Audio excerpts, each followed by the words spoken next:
Gordon Ramsay doesn't need any introduction. You've seen him scream, humiliate chefs, rip restaurants apart, call grown men fucking useless, lazy and embarrassing. He's a character, a TV villain, the bloke who makes people cry over undercooked risotto. A persona that feels too extreme to be real, but too profitable not to be intentional. On the surface, it looks like a story about food, but it's not really about any of that. It's about a boy who grew up powerless. A man who made sure that never happened again. In his childhood home, shouting meant danger. He was always on edge because in that house, the mood could turn quickly. His father was a heavy drinker, violent and unpredictable. If he wasn't lashing out at the kids, he was hurling things, plates, glasses, whatever was nearby. And while Gordon lived inside that fear, he wasn't the main target. That was his mum. Helen Ramsay absorbed the worst of it. Violence, intimidation. Sometimes his father was removed, taken away long enough for the house to feel at peace. But it never lasted. Your dad was an alcoholic. Yeah. Your mum a victim of domestic violence. Yeah, heavily. Your brother a heroin addict. It's not a pretty picture. No, I mean the chances of any form of success were pretty slim. Must have been a shocking thing as a kid to stand by knowing that your old man is routinely bashing your mum. Yeah, of course it was hurtful. Watching mum, putting on a pair of sunglasses in the middle of winter with two black eyes. Of course it was, quite an eye-opener watching my brother shoot in his arm. So what do you do? Do you sit there and indulge or do you get out of it? I got out of it and I got out of it quick. By Gordon's early teens, he was already bigger than him, taller, stronger, but it didn't matter. He never hit back. What his father had wasn't muscle, it was dominance. And that's the lesson Gordon Ramsay took with him. Football became Gordon's release, the one place where intensity was encouraged. Even the anger had its use. It became fuel, and Gordon had plenty of it. He was genuinely talented. He was playing youth football for Rangers, and for a while, it felt like a genuine way out. For the first time, the future felt clearer. I remember him well, and the one thing that struck you about Gordon, the one that's never ever changed and never will change, he's a competitive so-and-so that wants to do the best and be the best that he can. Football gave Gordon something he'd never had when he was growing up: control. But that comfortable feeling didn't last long. Yeah, I was fit as a fiddle, 6'2", naturally left-footed. Very, very few individuals got past me, and so I was a steam train. I remember playing at a testimonial for the first team. Got my first call-up. I was 18 at the time. Dave McPherson just got his first big call-up, and so all of a sudden you're in this amazing team. You're on the sheet, your name's there, number 3 on the back of the shirt, and I went in for this 50-50 tackle, and it was crunch. I laid there in such pain.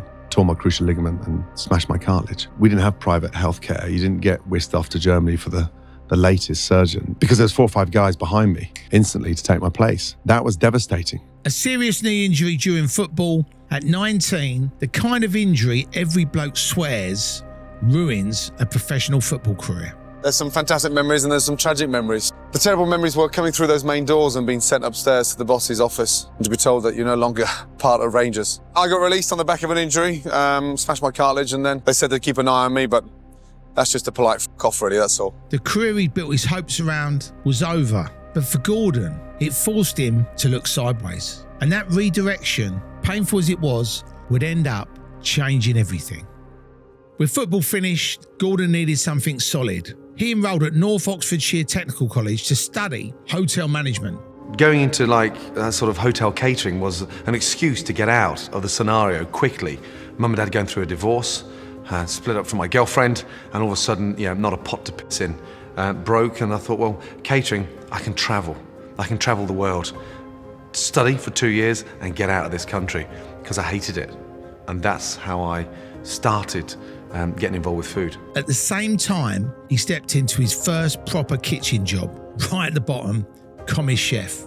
And strangely, Gordon thrived. Kitchens weren't gentle. They run on structure and hierarchy, and if you got it wrong, you felt it.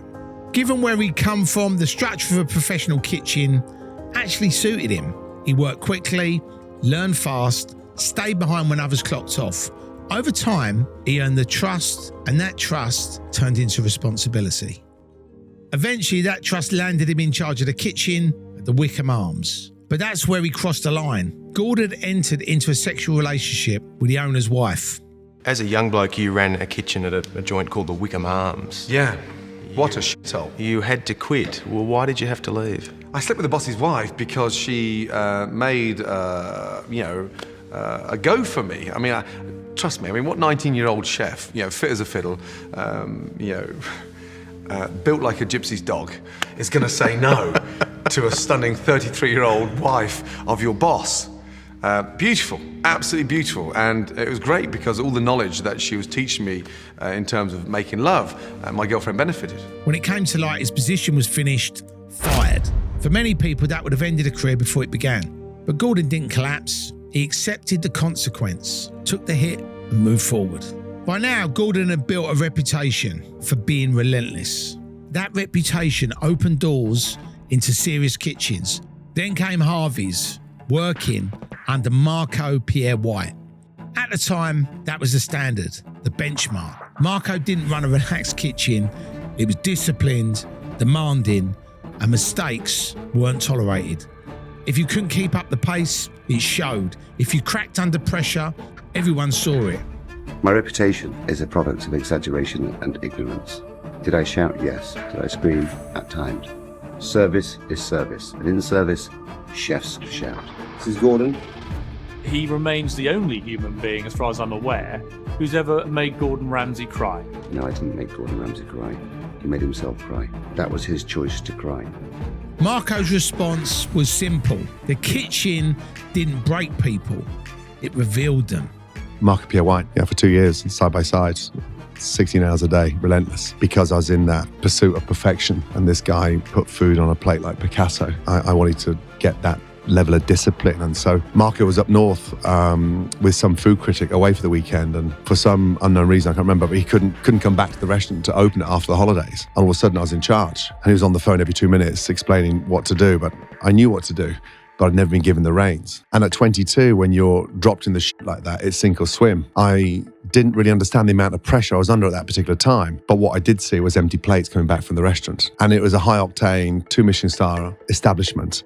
And every customer was licking their lips. Every customer couldn't quite believe how good the food was. And it was that moment. Marco's not here, but what he's given me and taught me, I've just replicated. Now I need to become individual. I need to step away from what he's shown me. And I need to search for my own DNA. And Gordon absorbed it. He learned that authority had to be asserted, that any hint of weakness means you're not built for it. By his mid-20s, Gordon Ramsay had crossed the line.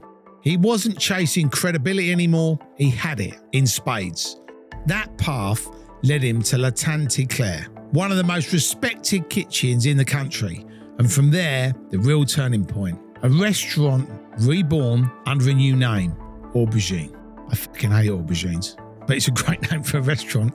Ramsay stepped in with full responsibility on his shoulders, not just cooking, leading. And in just over a year, the restaurant was awarded its first major honour. Soon after, a second followed. At that point, Gordon Ramsay wasn't an up-and-comer, he was established. But success brought its own tension. The people behind the scenes were thinking about growth, something that could be rolled out beyond a single site. Ramsay didn't agree. For him, his standards didn't stretch, so he walked. And when he did, the entire kitchen followed him straight out the door. In 1998, he opened a restaurant in Chelsea with his own name above the door. Cameras followed the process. It was loud, intense, sometimes confrontational. Plate, Simon. What's he doing, that f***er? Why aren't you wiping the plates? Why aren't you wiping the plates? Chips now. What's he doing, Mark, that jerk? Get away. That's why it's not going out. You understand? Close the door. Tidy up. Sauce, away. Tidy up. In 2001, the restaurant reached the highest possible recognition, 3 Michelin stars, a place among the elite. The first Scot to ever do it. In the UK, the picture was complicated. A leader who pushed people hard, but took responsibility when things went wrong. Standing in front of the f***ing glass, drinking f***ing water, in front of all the customers. F*** off. And he's standing doing that in front of the table 6. There's 4 customers on there. They got a clear view right through to the kitchen, watching him drink out of a bottle of Badwa, straight from the mouth. So I grabbed him, threw the bottle in the bin, and sacked him. Then the story crossed the Atlantic and everything changed. Then came television. Hell's Kitchen, Kitchen Nightmares. It was still Ramsay, but the production around him changed. American TV leans into speed and confrontations. Lines were clipped for impact, and music filled any quiet space to heighten the drama. Right here, chef. Thank you very much. Not a problem, chef. F off you, you fat, useless sack of f***ing Yankee danky doodle shite. Gradually, the pressure became part of the show itself. Was it exaggerated? Without a question. Was it invented? No. Because when Gordon Ramsay walks into a restaurant that's failing, he isn't pretending. He's fucked off. He's angry. What the fuck is that in there? Sloppy work, self-delusion from owners, and reckless decisions that put wages, safety, and money on the line. That anger you see is real. It was interesting because I was so naive. I had no idea what that fucking microphone meant because I forgot the cameras. And people say, why do you get so upset? I said, no, that's the same. That's me. So I'm not going to play up for the sake of it. I'm passionate about what I do. And sometimes it produced television gold. Now you've got a little bag of chicken carcasses. Like a cheese or something, but what is that there?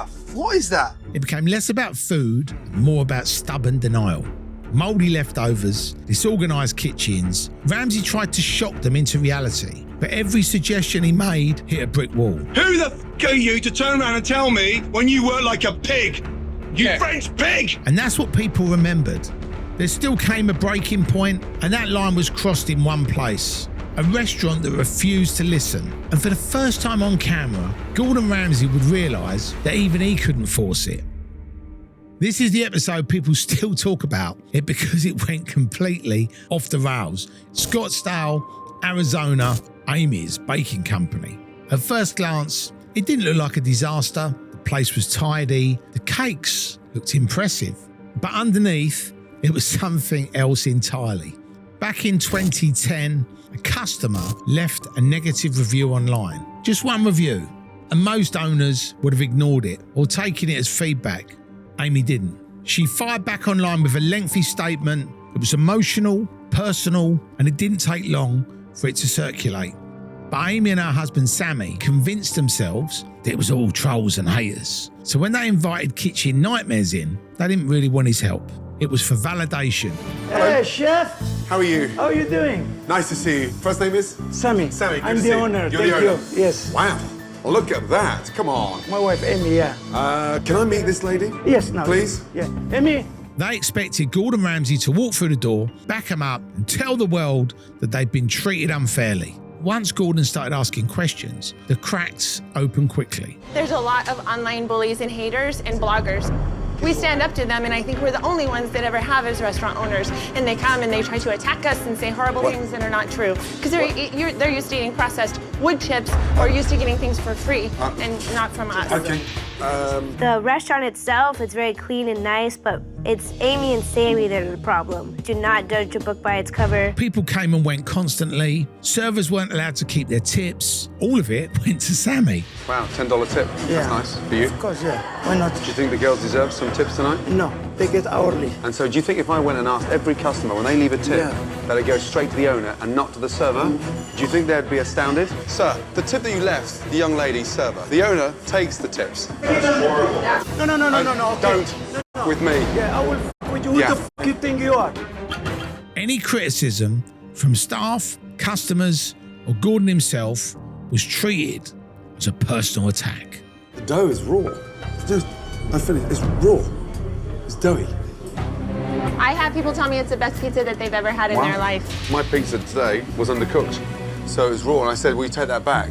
He said, I can't talk to in service. You're a husband and wife. Yeah. Yeah, it's not as if you're sort of manager and assistant manager. So why can't you go and tell your wife? Because Sweetheart, I know my pizza, wife. fucking wake up, is undercooked. I don't think your pizza was undercooked. I checked it when I took it out of the oven, just like I do every other pizza. And to me, it was crispy on the bottom. When I cut it, it was crunchy. Okay. So to me, it wasn't wrong. During dinner service, he told the customers exactly what they were being served. The atmosphere shifted instantly. Ladies and gentlemen, 2 seconds, please. The owner is trying to pull the wool over your eyes by offering you frozen raviolis that aren't even made within 500 miles of this front door. Plates came back untouched. Staff were actually dismissed mid-service. Katie, listen to me when I'm speaking to you. Do not walk away from me. You don't work here anymore, okay? Don't start crying. Why are you behaving like this? Oh my God! Come on. Since I'm talking to you, I wasn't doing anything. The kitchen wasn't just struggling, it completely fell apart. Fuck yourself! Go out, you motherfucker! No, You out! get out Don't of here. speak like this! Go out!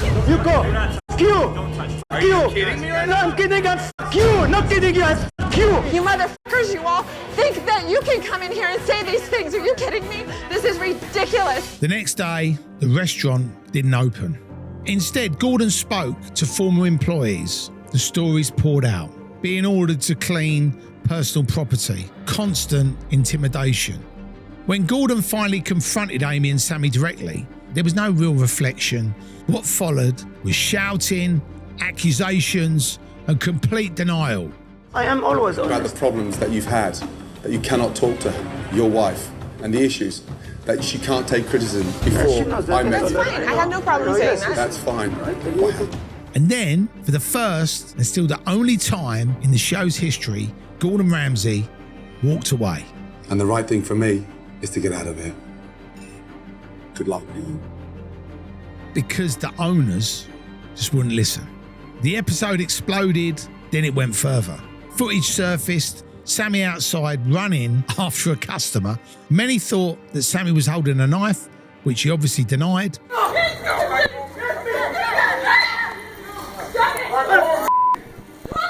It's not worth it. Hey, you're gonna go to jail for the rest of your life. It's not worth it. It's not worth it. Piece of coward. The clip spread fast, and it changed how people saw the whole situation. And the anger didn't stop at customers. The attacks turned on Gordon Ramsay himself. In the years after the episode aired, Sammy escalated things publicly. He accused Ramsay of making inappropriate sexual comments towards his wife during filming. The only thing that pissed me off is when he sexually harassed my wife in the kitchen. This is why I went crazy about him. It's the only reason, not because he criticized my wife's food. It's a show. I helped him to have his show. But when he tried to sexually harass my wife and accuse me of stealing the tip, it's gone, it's finished. They weren't just defending their business anymore.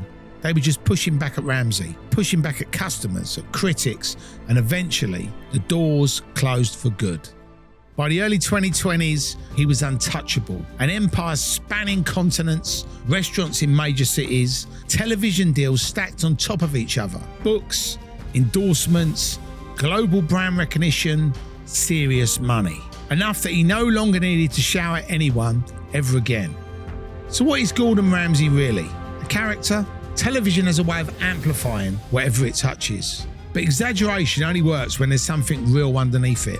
The shouting is real, the standards are real, the anger has a history. Thanks so much for watching, and if you've made it this far, make sure you type idiot sandwich below so we know you're still with us. And if you want more deep dives like this, make sure you like, comment and subscribe to the channel, and we'll see you all on the other side.